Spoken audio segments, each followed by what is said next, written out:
Welcome back to Simple Mind Space, the podcast dedicated to helping you master your money and your mind. Today, we're diving deep into the world of dividend investing, a powerful strategy for building wealth and generating passive income. Whether you're just starting your investing journey or looking for ways to diversify your portfolio, this episode will equip you with the knowledge and tools you need to succeed. Now, let's start with the basics. What exactly are dividend stocks? In simplest terms, a dividend stock is like a gift that keeps on giving. When you buy a dividend stock, you're essentially buying a piece of a company that shares its profits with its shareholders. These companies, typically well-established and profitable, distribute a portion of their earnings to investors regularly, usually quarterly.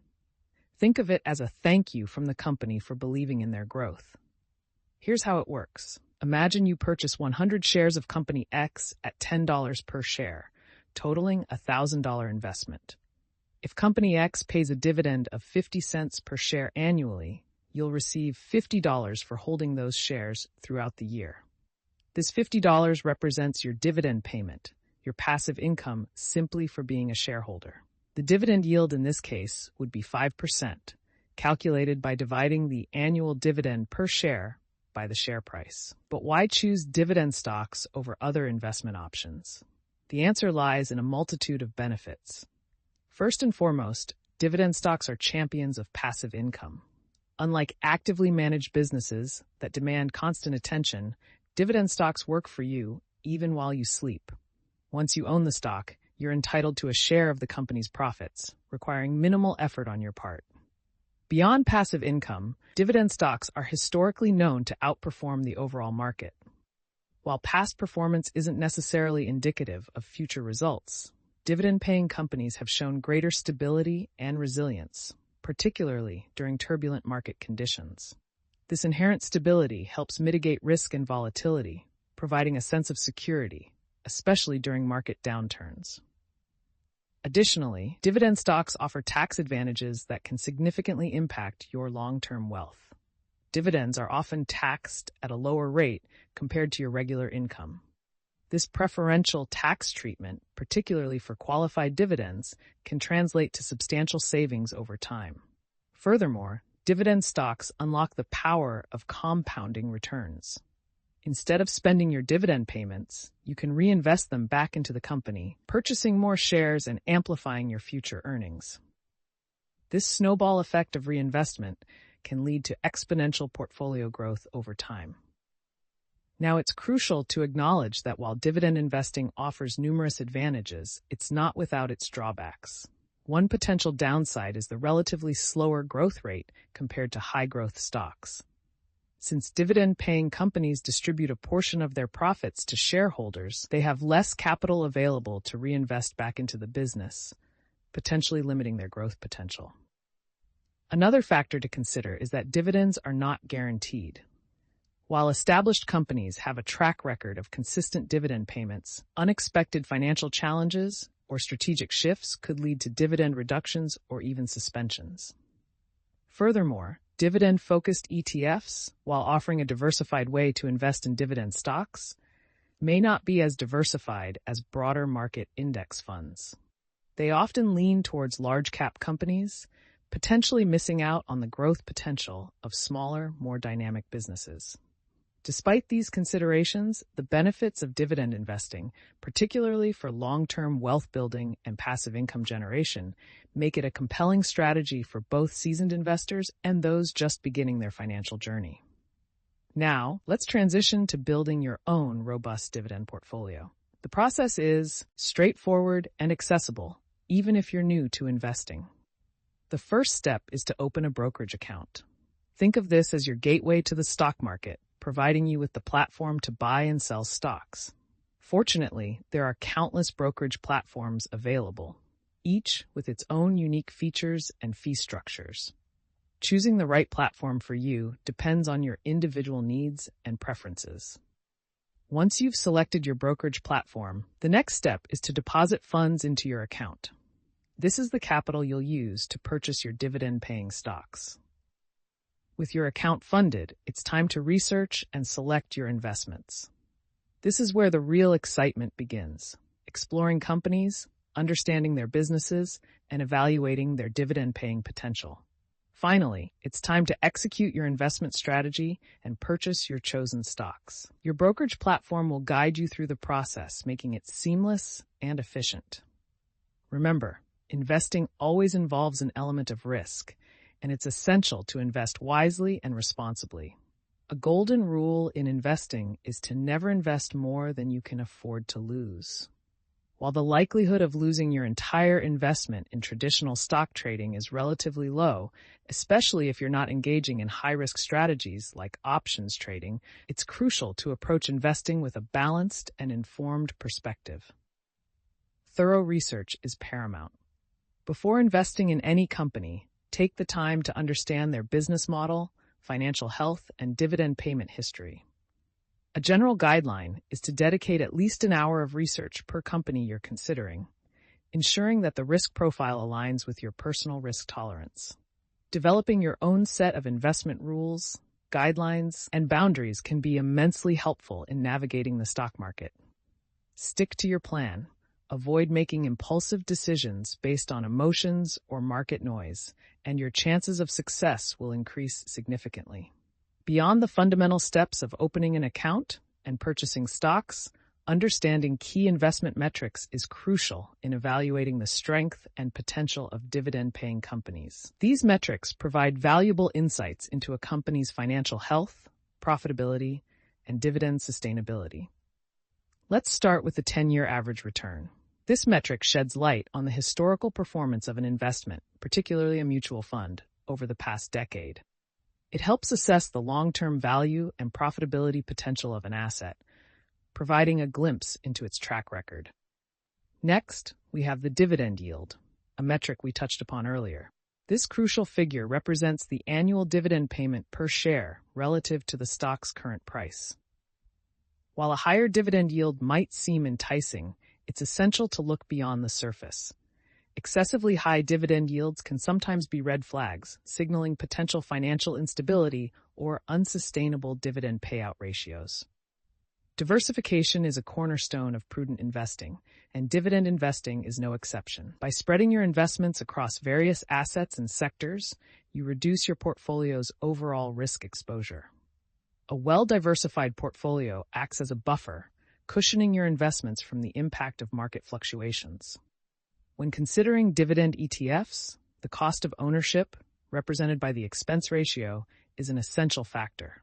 The expense ratio reflects the annual percentage of your investment that goes towards management fees. Lower expense ratios translate to more of your investment working for you, so aim for ETFs with expense ratios below 0.1% for optimal cost efficiency. Total return encompasses both capital gains, the increase in a stock's price, and dividend payments. It provides a comprehensive view of your investment's performance, considering both price appreciation and income generation. Earnings per share, or EPS, is a fundamental metric that normalizes a company's earnings on a per-share basis. Consistent growth in EPS over time indicates a company's ability to generate profits and potentially increase dividend payments in the future. Comparing a company's EPS to its industry peers can provide valuable context for evaluating its financial performance. Now let's explore common pitfalls to avoid when building your dividend portfolio. Remember, the goal is to generate consistent, reliable income, not necessarily to chase after explosive growth. Avoid the temptation to solely focus on high-growth stocks. While the allure of rapid appreciation can be tempting, prioritize companies with a track record of profitability, strong earnings momentum, and a history of responsible financial management. Look for companies that demonstrate a commitment to reinvesting in their business, ensuring sustainable growth and dividend payments over time. Don't limit yourself to a single industry. Economic cycles can impact different sectors in varying ways, so diversifying across multiple industries can help mitigate risk and smooth out your portfolio's performance over time. Aim for a mix of stable, dividend-paying industries like consumer staples and healthcare, alongside growth-oriented sectors like technology and renewable energy. Prioritize financial stability over the allure of massive growth, especially within your dividend portfolio. Companies with strong balance sheets, low debt levels, and a history of consistent dividend payments are generally better positioned to weather economic storms and continue rewarding shareholders over the long term. Pay close attention to payout ratios, a crucial metric that reveals how much of a company's earnings are being distributed as dividends. A payout ratio of 60% or less is generally considered healthy, indicating that the company retains a sufficient portion of its earnings for reinvestment and future growth. Companies with excessively high payout ratios might struggle to maintain those dividend levels if their earnings decline. Don't fall into the trap of chasing dividend yields without considering the underlying fundamentals of the business. Excessively high dividend yields can sometimes be indicative of underlying financial weakness or unsustainable business practices. Focus on companies with a track record of both dividend payments and sound financial management. Look for companies with a history of consistently raising their dividends. This upward trend suggests a commitment to shareholder value and confidence in their ability to generate future earnings. Dividend aristocrats, companies with a long history of consecutive annual dividend increases, can be excellent additions to a dividend-focused portfolio. Finally, consider reinvesting your dividends, especially if you don't need the immediate income. By reinvesting those dividends back into the company, you harness the power of compounding, accelerating your portfolio's growth over time. Now let's shift gears and explore some popular dividend investment strategies. Dividend growth investing. This strategy focuses on investing in companies that not only pay dividends, but also consistently increase those dividends over time. This approach combines the benefits of passive income with the potential for capital appreciation, making it an attractive option for long-term investors. Dividend capture investing. This strategy is more short-term and involves purchasing stocks just before their ex-dividend date to capture the dividend payment and then selling them shortly after. While potentially lucrative, this approach requires precise timing and carries a higher risk compared to long-term dividend growth investing. Dividend reinvesting. As we discussed earlier, this strategy involves using your dividend payments to purchase more shares of the same company, automatically reinvesting your earnings and maximizing the power of compounding. Now let's revisit dividend traps and how to identify them. Remember, high dividend yields can be alluring, but they don't always tell the whole story. Companies with weak fundamentals or unsustainable business practices might offer high dividends to attract investors, only to cut or suspend those dividends later on.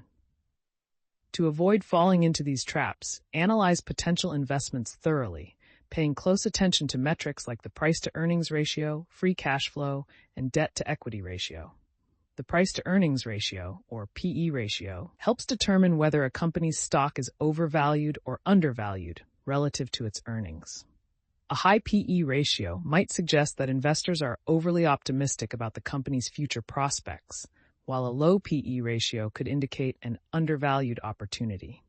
Free cash flow represents the cash generated by a company's operations that is available for reinvestment, debt reduction, or dividend payments. Companies with strong free cash flow are generally better positioned to maintain and even increase their dividends over time. The debt-to-equity ratio measures a company's financial leverage, indicating the proportion of its financing that comes from debt compared to equity. High debt levels can increase financial risk, potentially impacting a company's ability to sustain dividend payments during challenging economic times.